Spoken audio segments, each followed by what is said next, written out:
এটা একটা গদবাঁধা রুলস ছিল, একটা বাড়তি সুবিধা নেওয়ার জন্য প্রত্যেকটা দলকে দেওয়া ছিল যে নিয়মটা, ইতিমধ্যে আপনারা জানেন সেটা। তো সেই আলোকে আমরা 24 তারিখ দুবাই টাইম রাত 11:59 পর্যন্ত একটা সময় ছিল।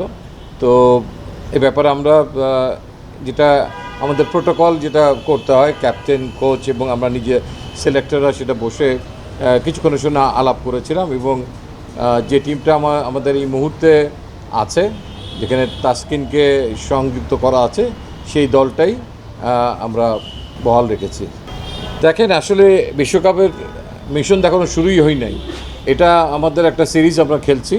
তো বিশ্বকাপের আলোকে কিন্তু আমরা দলটা ঘোষণা করেছি এবং সেই সময় বিস্তর চিন্তা ভাবনা করি আমরা দলটাকে দিয়েছি যে কার বিকল্প কে হতে পারে, কিভাবে হলে কম্বিনেশন কোচ বের করে নিতে পারে, 6 ব্যাটার 7 ব্যাটার্স, বোলিংয়ের দিক থেকেও 5 জন বোলার কিংবা 6 জন বোলারের অপশনের মতো করেই আমরা দলটাকে দিয়েছি।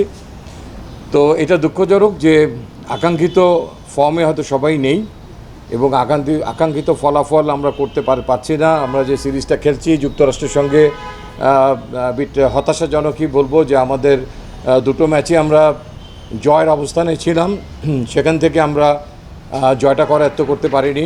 সেখানে হয়তো পারফরমেন্স আকাঙ্ক্ষিত না হওয়ার পরও কিন্তু আমরা দুটো জায়গাতেই কিন্তু প্রথম ম্যাচে বোলিংয়ের কারণে পিছিয়ে গেছি।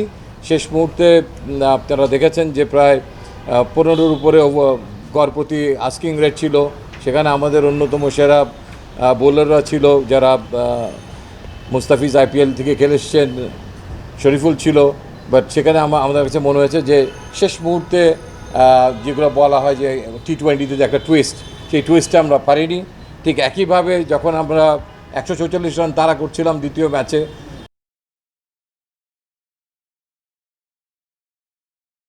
আপনি দেখবেন যে আমরা 2 উইকেটে এমন একটা অবস্থানে পৌঁছে গিয়েছিলাম যখন শান্ত এবং তহিদ হৃদয় ব্যাট করছিল, যে এটা মনে হচ্ছিল যে একটা সময়ের ব্যাপার যে আমরা জয়টা করায়ত্ত করতে পারবো। কিন্তু আমাদের ব্যাটিং বিপর্যয়ের কারণে সেখানেও দেখা গেল যে আমরা 3 বল বাকি থাকতেই পরাজয় বরণ করলাম। তো এটা নিশ্চয়ই দুশ্চিন্তার কারণ, হতাশার কারণ। আপনি কালেকটিভলি, হ্যাঁ, হয়তো উপরের ব্যাটাররা রান করতে পারছে না, এটা সত্য, শান্ত কিছুটা রান পেয়েছে। তবে যদি সেকেন্ড ব্যাচটার দিকেও তাকান, আপনি দেখবেন যে সেখানে আমাদের এক্সপিরিয়েন্স প্লেয়াররাও দলটাকে জয়প্রান্তে নিয়ে যেতে পারেনি।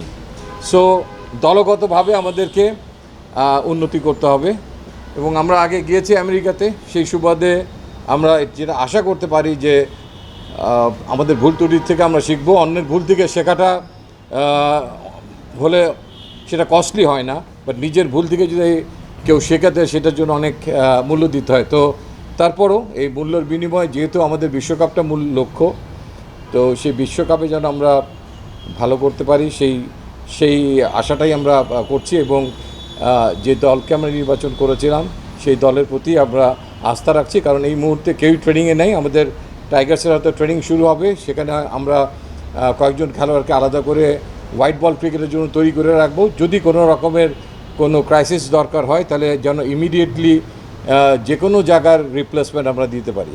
বেসিক্যালি এখানে রেড বল এবং হোয়াইট বলের জন্য কিছু ক্রিকেটারকে আমরা বেছে নিয়েছি। স্পেশালি হোয়াইট বলটা হচ্ছে এই T20 বিশ্বকাপের জন্য একটা স্ট্যান্ড বাই স্কোয়াড, যেখানে উপরের দিকে এনামুল হক বিজয়কে রাখা হয়েছে, যদি লিটনের কোনো ক্রাইসিস হয় তাহলে যেন সেই উপরের দিকে যেতে পারে। নুরুল হাসান সোহানকে রাখা হয়েছে, যদি জাকির আলীর কোনো সমস্যা হয় তার জন্য ব্যাকআপ হিসাবে। এখানে সাইফুদ্দিনকেও রাখা হয়েছিল। দেন সেখানে খালিদ অল্টারনেটিভলি সাইফুদ্দিন 10 তারিখের পরে জয়েন করবে, so that he will be in our list as well. তার পাশাপাশি খালিদ, যেখানে ইমন আছে, নাসুম আছেন সেখানে, অ্যান্ড মেহেদি মিরাজ আছেন, থাকবেন সেখানে, যেটা আমি টুর্নামেন্টের আগে যেটা বলেছিলাম সেই আলোকে। অ্যান্ড আমরা নাসুমের কাছ থেকে একটা চিঠি পেয়েছি, তিনি ঢাকার 4-5 দিন করতে পারবেন না।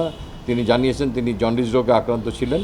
তো আমাদের মেডিকেল টিম সেটা দেখভাল করবেন এবং তারা মনে করলে তিনি হয়তো 1 তারিখ থেকে, মানে সামনের মাসের শুরুতেই যে সিলেটের সেশনটা হবে সেখানে তিনি জয়েন করবেন। এবং আরেকটু আপনাদের গাতাতে জানিয়ে দিই যে তাইজুল আমাদের লেফট আর্ম স্পিনার, তিনিও কিন্তু তার যে ইঞ্জুরিটা হয়েছিল শ্রীলঙ্কার এগেনস্টে বাম পায়ের নিতে পিসিএলে, তো সেটার থেকে আমরা ভেবেছিলাম তিনি হয়তো রিকভার করেছেন, তাকে একটা ম্যাচ আমরা খেলতে দেখেছিলাম, একটা অথবা দুইটা ম্যাচ হবে ডিপিএলে। বাট আমরা আমাদের ফিজিওর সঙ্গে আলাপ করে একটা ফিডব্যাক যেটা পেলাম, সেখানে আমাদের আশান্বিত হওয়ার মতো আসলে কিছু নাই। তিনি ব্যাক টু ম্যাচ দেওয়া হয়েছে অ্যারাউন্ড 13 তারিখ অফ জুলাই, সো অনেক লম্বা একটা ডেট।